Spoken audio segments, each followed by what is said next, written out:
Hey guys, balik lagi nih sama gue Awang. Pertama-tama nih, gue mau tanya nih sama kalian. Gimana jadinya nih kalau kalian terbangun di suatu tempat yang kalian tidak ketahui dan kalian hanya mendapati dinding yang sangat besar dan tidak bisa keluar dari tempat itu? Nah, daripada banyak nanya ya, jadi langsung saja kita masuk ke dalam pembahasan sesi film Maze Runner. Enjoy. Scene awal diawali oleh seorang pria yang bernama Thomas. Dia terbangun di sebuah lift. Dengan penuh ketakutan, lift itu membawanya ke sebuah tempat yang tidak ia ketahui. Saat mencapai tujuan dari lift itu, Thomas disambut oleh rombongan orang yang terlihat seperti membulinya.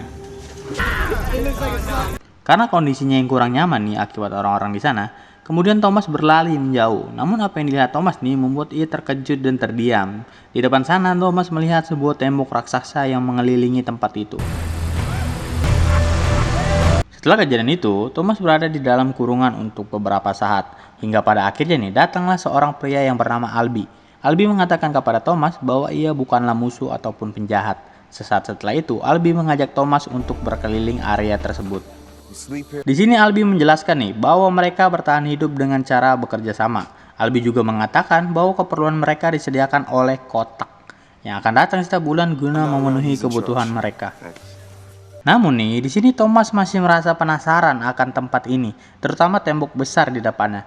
Hal itu juga yang membuatnya menanyakan kepada Albi mengenai tembok itu. Namun, jawaban Albi cukup simpel ya. Jika kau ingin hidup, maka jangan pernah masuk ke dalam tembok itu. Most importantly, go beyond those walls. Karena si Thomas orangnya kepo nih, ia mencoba mendekati tembok itu. Namun seorang anak yang bernama Chuck menghentikannya. Namun, Thomas melihat ada beberapa orang yang keluar dari tembok itu dan Chuck menjelaskan bahwa hanya orang yang mendapat gelar pelari yang boleh keluar dari kotak itu. Dan di sini juga dijelaskan bahwa tembok yang dimaksud oleh Thomas disebut labirin oleh orang-orang di sini. Tapi nih, lagi-lagi nih karena si Thomas orangnya keras kepala, ia mencoba memasuki area labirin itu sampai-sampai orang di sana coba ngeberhentiin dia. Pas dia udah mau maksa ke dalam, tiba-tiba ada suara misterius. Dan gak lama dari itu, tiba-tiba pintu dari labirin tersebut tertutup.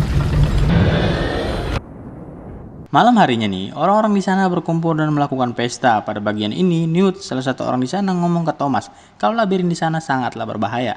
Para pelari melakukan eksplorasi setiap harinya, mencatat setiap jalan keluar, namun gak semudah itu pastinya. Karena labirin itu terbuka pada pagi hari dan tertutup pada sore hari. Dan bila mana pintu labirin tertutup, maka jalur dari labirin tersebut akan berubah setiap harinya.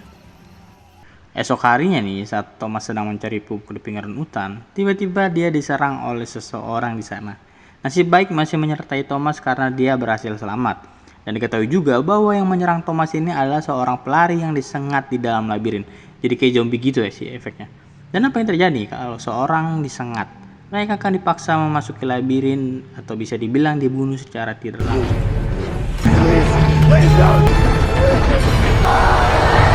Setelah kejadian itu, hari-hari Thomas lewati di tempat itu dan semakin hari juga dia makin penasaran nih sama apa yang ada di balik labirin itu.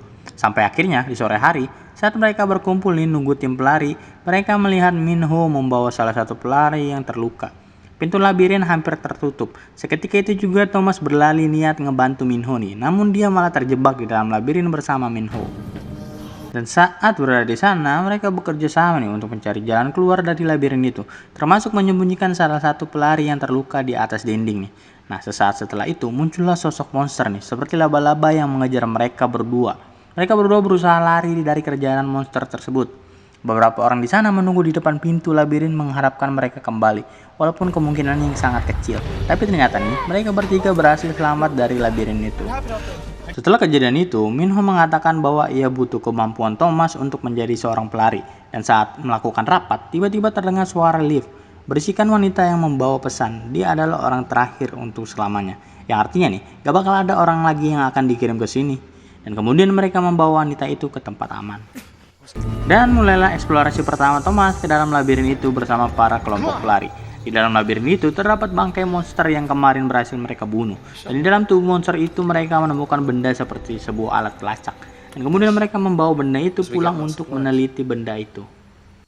Akhirnya diketahui bahwa tulisan di benda itu adalah tulisan yang sama di kotak supply yang mereka terima setiap bulan. Dan Thomas menyimpulkan kalau makhluk itu diciptakan juga oleh seseorang yang mengirimi mereka makanan. Dan Thomas menginginkan eksplorasi lebih dalam untuk mencari jalan keluar dari kejadian ini.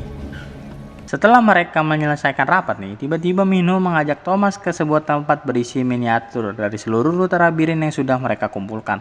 Dan ternyata selama ini, para tim pelari sudah berhasil memecahkan seluruh labirin. Namun mereka tidak pernah menemukan jalan keluar alias stuck ya di dalam labirin. Karena mereka tidak mau membuat orang-orang di sana kecewa, jadi mereka tetap terus berpura-pura mencari jalan baru setiap harinya. Mereka kembali nih karena mendengar keramaian dan ternyata gadis yang kemarin dikirim ke tempat mereka terbangun nih sambil mengamuk ke orang-orang di situ. Di sini Thomas mencoba menenangkan gadis itu. Gadis itu memperkenalkan dirinya sebagai Teresa. Setengah mengobrol, Teresa memberikan sebuah suntikan kepada Thomas yang mengatakan bahwa suntikan itu berada di sakunya. Di lain sisi, salah satu pelari yang dulu diselamatkan Thomas mulai menunjukkan gejala sakit yang disebabkan sengatan. Di sini Thomas mencoba memberikan suntikan yang didapatnya dari Teresa. Dan ternyata nih, obat ini berhasil meringankan efek dari sengatan labirin. Keesokan harinya, Thomas dan Minho mencoba menelusuri labirin sambil membawa alat yang mereka temukan kemarin. Dan sampailah mereka ke sebuah jalan buntu nih. Namun alat yang mereka bawa ternyata bereaksi membuka pintu yang tidak pernah Minho lihat sebelumnya. Tapi karena hal itu, labirin mulai membentuk rute baru sehingga dinding-dinding di sana mulai bergeser. Melihat bahaya, mereka segera menyelamatkan diri keluar dari labirin. What the hell's going on out there? We think it could be a way out. Situasi semakin kacau nih karena rute baru terbuka menyebabkan monster-monster mulai berdatangan ke tempat mereka saat malam hari. Beberapa dari mereka mencoba menyelamatkan diri dengan cara berlarian ke arah hutan.